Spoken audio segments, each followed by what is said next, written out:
Hello guys, तो आज हम बात करेंगे एक बहुत ही ज़्यादा संवेदनशील टॉपिक के बारे में, जो कि लव, रिलेशनशिप, प्यार, मोहब्बत, धोखाधड़ी, चाकू छुरी। और इसी के साथ हम जानेंगे कि is single is better than mingle. So video को एंड तक देखना, क्योंकि वीडियो के एंड में आपको एक बहुत ही अच्छी सीख मिलेगी जो कि आपकी ज़िंदगी में काम आएगी। सो बिना टाइम वेस्ट करते हुए लेट्स गेट स्टार्ट।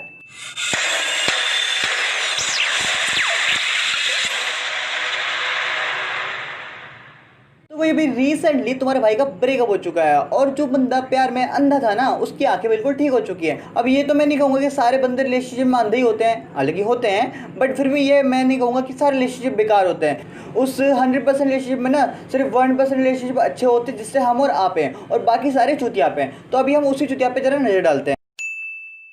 देखो, रिलेशनशिप से पहले ना मैं ही अपनी ज़िंदगी का बाहुबली था, और मैं ही कटप्पा था, और मेरी ज़िंदगी में कोई भी देवसेना नहीं थी जो कि मेरी ज़िंदगी झंड कर सकती थी। बट मेरी किस्मत ख़राब थी, और एक देवसेना आई, मेरी ज़िंदगी झंड कर गई। देखो, अगर तुम सिंगल हो ना, तो तुम एक आलू की तरह हो। आलू का मतलब यहाँ पे मोटा नहीं है, आलू का मतलब है कि तुम किसी भी सब्जी के साथ फिट हो सकते हो। तुम किसी के साथ भी हैंग आउट कर सकते हो, खा सकते हो, पी सकते हो, घूम सकते हो, कर सकते हो, मज़े कर सकते हो, पार्टीज कर सकते हो, कुछ भी कर सकते हो। हाँ, वो भी कर सकते हो, वो मतलब वो नहीं है, वो मतलब है कि अपने मन की बातें शेयर करना। तुम वो सोच रहे हो, हाँ वो भी कर सकते हो, अपनी अपनी श्रद्धा है। बट अगर तुम रिलेशनशिप में हो ना, तो तुम आलू नहीं हो, तो तुम भिंडी हो। क्योंकि ना भिंडी का ना सिर्फ एक ही सहारा है, प्याज। अगर उससे प्याज से बनानी है ना, तो उससे बाकी सबसे दूर होना पड़ेगा। उसको अपने दोस्त, रिश्तेदार, भाई बंधु, गेम्स, मजे वजे सब छोड़ने पड़ते हैं उस एक प्याज के लिए। और भाई मुझे एक बात समझ नहीं आती, जब हम रिलेशनशिप में आते हैं तो एक दूसरे को चेंज करने की कोशिश करते हैं, मतलब अपने बाप की जागीर समझते हैं। उसको जैसा है वो वैसे पसंद नहीं करते। भाई देखो, तुम्हें जब उससे प्यार हुआ था तो वो जैसे थी, उसकी जो हैबिट्स थी वो पहले भी थी और अब भी हैं। और तुम्हें अगर उससे प्यार है तो उसको बने रहने दो, क्यों उसको चेंज करते हो? मतलब तुम यहाँ मत जाओ, वहाँ मत जाओ, ये मत पियो, वो मत पियो, ये मत खाओ, वो मत खाओ, इससे बात मत करो, उससे बात मत करो, स्मोकिंग मत करो, शराब मत पियो। मतलब यार, हम उसको पूरा चेंज करते हैं, और फिर जब पूरी तरह से अच्छे से चेंज हो जाता है तो फिर बाद में बोलते हैं यार it's not working any more. हम पूछे क्यों? क्योंकि तुम पहले जैसे नहीं रहे, बदल गए हो। अरे भाई, तू नहीं तो कहा था बदलने को, और अब बदल गए तो तू साथ नहीं रह रहा यार। यार एक बात मुझे अभी तक समझ नहीं आई कि रिलेशनशिप में आके सब तोतले क्यों जाते हैं। मतलब पहले एक टाइम था जब मैं खाना खाता था, फिर मैं ठाना ठाने लग गया। मतलब अब मैं दोबारा से खाना खाता हूँ, बट पहले क्यों ठाना ठाता था? मतलब ठाना नहीं ठाना चाहिए ना, मतलब खाना नहीं खाना चाहिए ना, मतलब खाना तो खाना चाहिए लेकिन ठाना नहीं ठाना चाहिए। अरे यार, खुद कंफ्यूज हो गया यार। देखो भाई, हमारी गवर्नमेंट ना लाख कोशिशें कर ले कि जेंडर डिस्क्रिमिनेशन ना हो, बट हमारी गर्लफ्रेंड ऐसा होने नहीं देंगी। इसको मैं आपको दो तरीके से समझाता हूँ। अगर मान लो लड़की की गलती है तो लड़का सॉरी बोलेगा, बट अगर लड़की की गलती है तो तुम्हें क्या लगता है, लड़की सॉरी बोलेगी? नहीं नहीं नहीं नहीं नहीं, तब भी लड़का ही सॉरी बोलेगा, और यही उसके लिए बेटर है। अगर बाई चांस लड़की से उसने सॉरी बुलवा लिया, या उसने लड़की ने सॉरी बोल दिया, तो वो तुम्हें इतना गिल्टी फील कराएगी, इतना ज़्यादा इमोशनल कर देगी, तुम्हें सोना नोना बाबू करके उसको समझाना पड़ेगा, उससे मनाना पड़ेगा, और अल्टीमेटली लास्ट में तुम्हें ही सॉरी बोलना पड़ेगा। तो इसलिए बेटर है कि तुम्हें सॉरी बोल दो। एग्जाम्पल 2, अगर आपने किसी अपनी गर्ल फ्रेंड के साथ, मतलब कोई भी ऐसी फ्रेंड है जो कि गर्ल है, और उसके साथ कोई फोटो डाल दी इंस्टाग्राम या किसी भी सोशल अकाउंट पे, तो भी तुम पे इतना गुस्सा करेगी, इतना शक करेगी, बात नहीं करेगी, ब्लॉक कर दी, और उसका ब्रेकअप भी कर ले। बट अगर वही सेम कंडीशन अगर उसके साथ हो ना, अगर वो किसी बॉय के साथ अपनी पिक डाले इंस्टाग्राम या किसी भी सोशल मीडिया अकाउंट पे, तो भाई अगर तुम गुस्सा करोगे तो वो इस तरह से ट्रीट करेगी, ओ मेरा बेबी जेलस, ओ मेरा बेबी कितना पॉजेसिव है।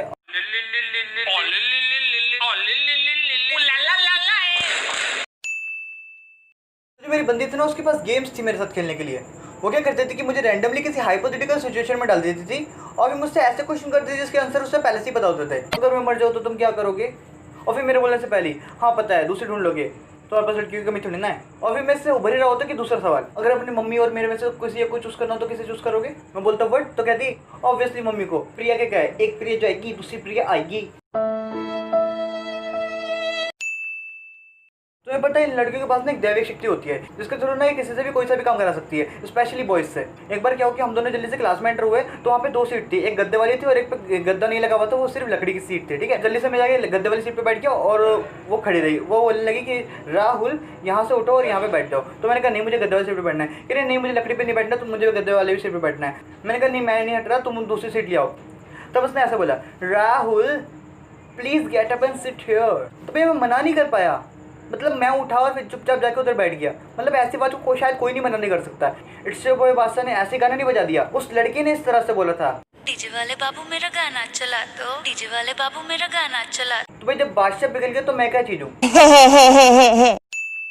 सो गाइज अब बात करते हैं कंक्लूजन की, is single is better than mingle. So guys yes, इस 99% रिलेशनशिप के चुतियाब से तो अच्छा ही है कि आप सिंगल रहो, but there are 1% relationship which are really successful and they give the best definition of love. So guys हमारे साथ ऐसा क्यों नहीं होता? क्योंकि हम एक गलती करते हैं, we just fall in love and the word fall and decided everything. You see when you fall for someone you forget your own identity, your own happiness, your own self respect and you give the remote of your emotions to the other person, which might look good for a few days but eventually wrong things got happen.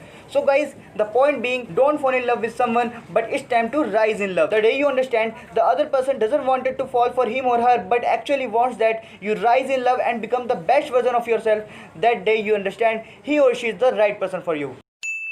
So guys, I hope video आपको अच्छी लगी हो तो please को like करो, share करो, subscribe करो और थैंक्स फॉर वॉचिंग। मिलते हैं नेक्स्ट वीडियो में।